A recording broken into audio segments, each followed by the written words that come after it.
പാട്ട് പാടുന്ന ശബ്ദം കേട്ടാ അപ്പം കയറി വരും. എന്തിനാ ഇയാളെ രാവണൻ ഒരാളല്ല, അനവധി രാക്ഷസന്മാരുണ്ട്. അയ്യോ, ഈ ഉപദ്രവ സഹിക്ക വയ്യാണ്ടായിട്ട് ദേവസ്ത്രീകളുടെ പ്രാർത്ഥന മഹാഭാവിയുടെ കഥ എങ്ങനെ അങ്ങനെ പ്രാർത്ഥിച്ചു കൊണ്ടിരിക്കുമ്പോഴാണ് ദേവന്മാര് മഹാവിഷ്ണുവിനെ കാണാനായിട്ട് സ്വർഗത്തിലേക്ക് പോയി. അപ്പൊ ഇവര് നോക്കി ഇവിടെ ഒന്ന് എടുത്തോട്ടെ. ഒന്ന് പോയി നോക്ക, നമ്മുടെ ആളുകൾ വരുന്നുണ്ടോ നോക്കാൻ. അങ്ങനെ നോക്കി നിൽക്കുമ്പോഴാണ് അവരുടെ എന്തായി ഭഗവാനെ കണ്ടോ? കണ്ടു എന്നിട്ട് എന്താ പറഞ്ഞത്? എന്താ പറഞ്ഞത്? ഭഗവാനോട് ചോദിച്ചു.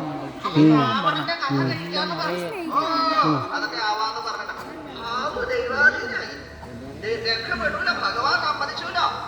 ഭഗവാൻ സമ്മതിച്ചു. പക്ഷെ ഈ കാര്യമൊക്കെ നമുക്കിങ്ങനെ വെറുതെ ഇരിക്കാൻ പറ്റില്ല. നമുക്ക് ചില പ്രയത്നങ്ങളുണ്ട്. അതെന്ത് വേണമെങ്കിൽ അവൻ എന്ത് വേണമെങ്കിൽ പ്രയത്നിക്കുക. എന്താ വേണമെന്ന് പറഞ്ഞോളൂ. ഞാൻ പറയാം, വേറൊന്നുമല്ല. ഭഗവാൻ ഭൂമിയിൽ അവതരിക്കുമ്പോൾ അദ്ദേഹത്തെ സഹായിക്കാനായി